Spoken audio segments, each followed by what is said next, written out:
Thank you so much for joining me for another episode of the MedEd Well podcast. Thank you so much for subscribing, for sharing, and for really engaging with these concepts. I decided, why not bring you behind the scenes with an opportunity to see how this goes as I'm recording it live, this time on Instagram.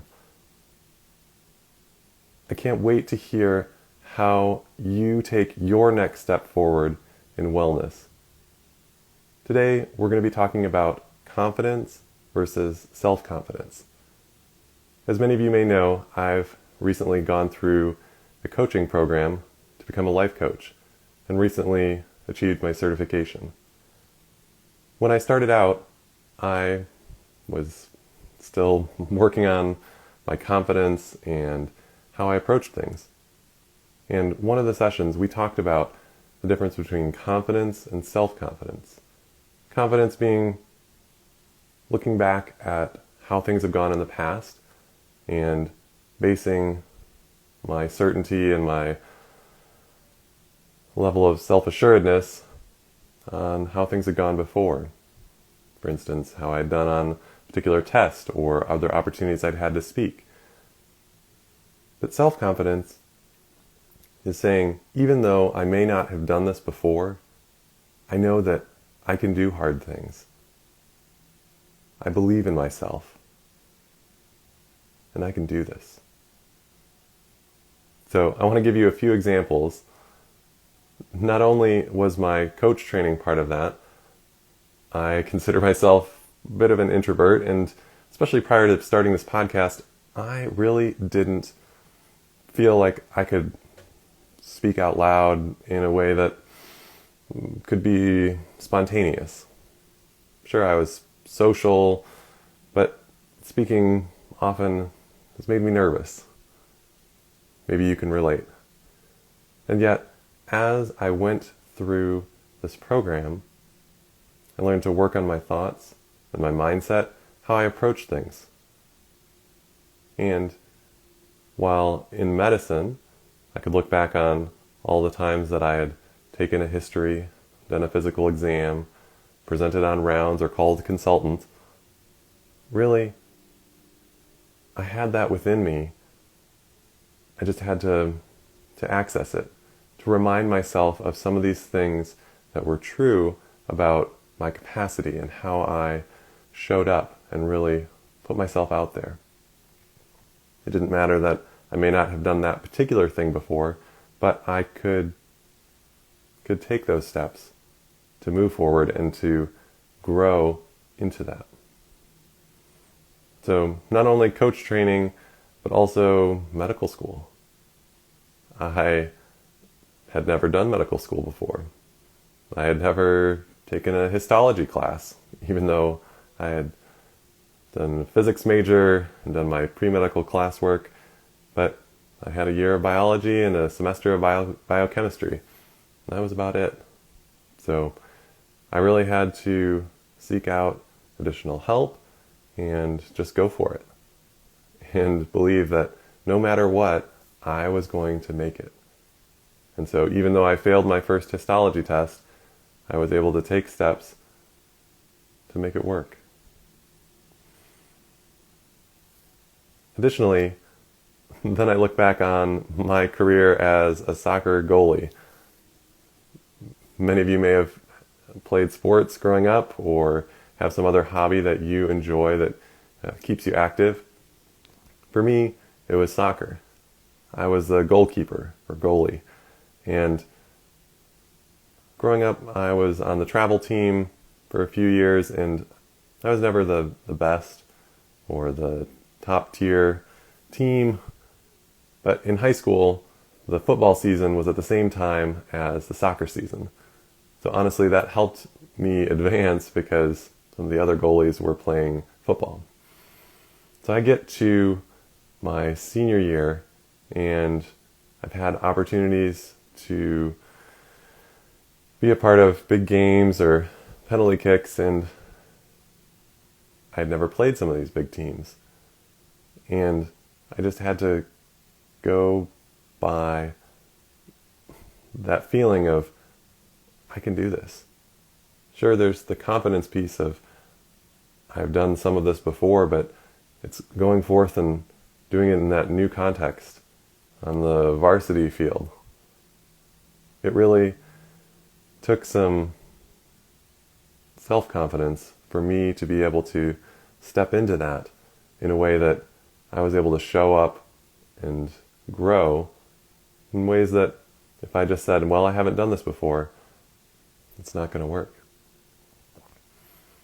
One way that I didn't step into that was looking back at when I was in second grade and I was having a debate or discussion with another classmate. And my teacher interjected and said, well, Ryan, stand up for yourself. And so, like a good literal second grader, I stood up. I didn't have self-confidence in myself and how to work through that and how to advocate for myself. It's a learning process.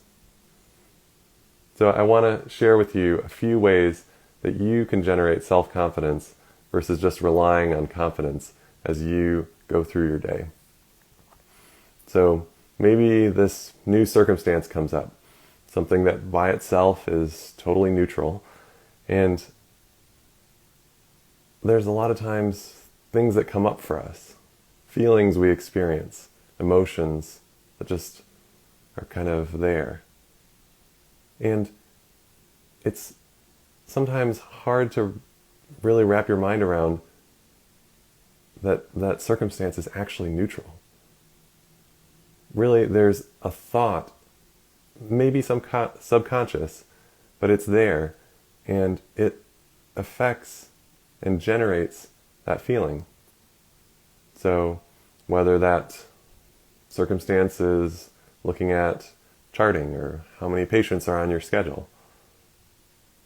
In the past, I would say, oh, this is how my schedule looks and therefore I'm stressed. Well, really, it's the thought I have about that schedule or my charts that I have left to do that say, that's a lot. I don't know if I can get home on time. Whatever it may be. Those things that, as you really reflect on it, it's like, oh, that's why I'm feeling stressed. If I thought, I can do this, I've got this is going to be a good day, that can help and generate different feelings. Because ultimately, if we're feeling stressed, sometimes that can lead to not being patient, being irritable. At least that's just for me. If you're in a similar frame of mind, I just want you to know that you're not alone. So ultimately, when you face those circumstances in your day, and we all face them, ultimately you get to choose the thought. And if it's something new that previously might have generated anxiety, ultimately you get to choose intentional thoughts that can generate that self-confidence for you. That feeling that allows you to take those actions to move forward in the ways that you want.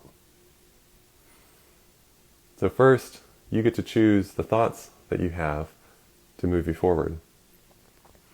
And number two, even if you don't achieve something exactly how you had hoped or you had set out to, ultimately you get to choose what you make that mean. So I'm launching a coaching program for physicians to help them finish their charting at work, and this webinar that you heard about on the intro, that's part of me putting myself out there to say, I want to help as many physicians as I can, and ultimately I can make that offer, and no matter how many choose to join me, ultimately I get to choose what I make that mean. So for this beta launch, if I have 2 people, 5 people, 10 people.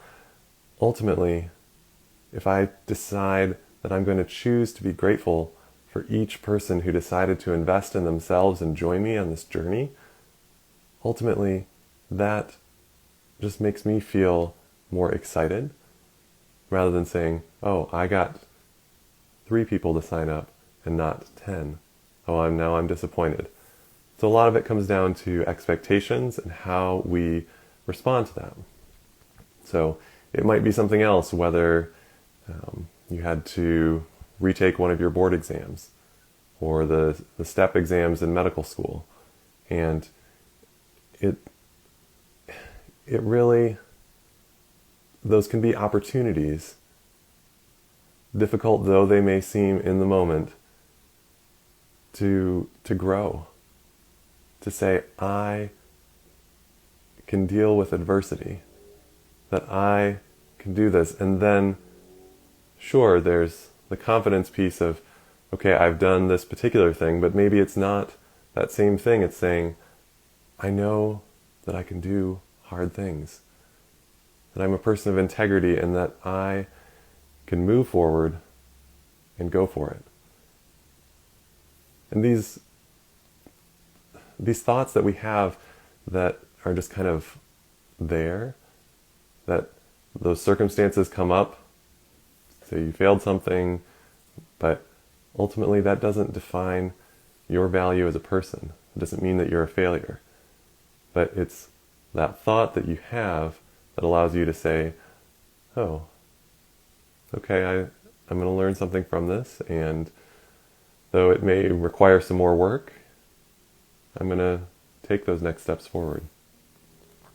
Which leads right into the third point of generating self-confidence and how you respond to some of these situations, is that it's important to choose curiosity and self-compassion. Because these things will come up, and it might not be what you expect. And it's easy to just look at myself and say, well, I should have done this, or I should have done that, and to give myself a hard time or to heap blame. And ultimately, if we're looking at, okay, how could I do this differently? I think it was Thomas Edison that said, I haven't failed, I've learned 10,000 ways not to make a light bulb.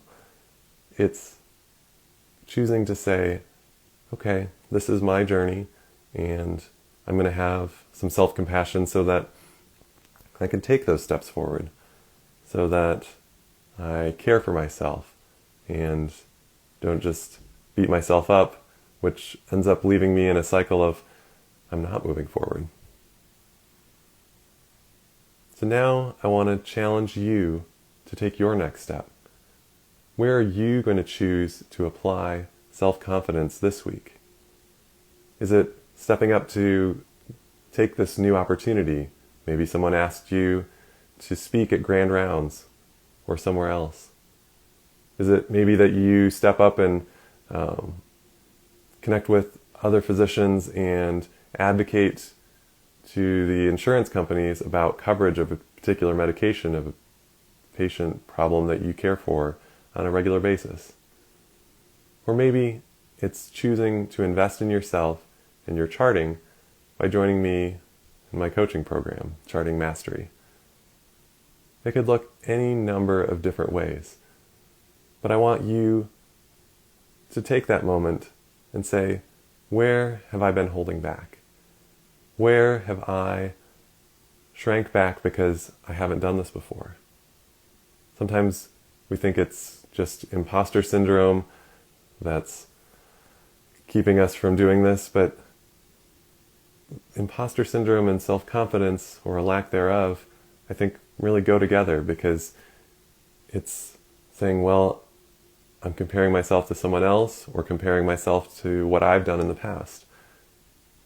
Take that next step and tell yourself, I can do this, and I can learn and grow and care for myself and for others in whatever that is that you choose to do. So while these may be new things, but stepping outside our comfort zones, each of us, myself included, can grow. We can invest in ourselves and others and have the impact that each of us wants. I want to encourage you to take a moment and share this episode with someone who needs to hear it, whether another physician or a friend, a colleague. I'm so appreciative of how this podcast has helped me grow, and I hope it's done the same for you. If you are looking to invest in yourself and your charting so that you can get home sooner for what matters most, I want to encourage you to check out the link in the show notes for Charting Mastery. I can't wait to share with you my next episode, and I look forward to seeing all of you then. Have a great day.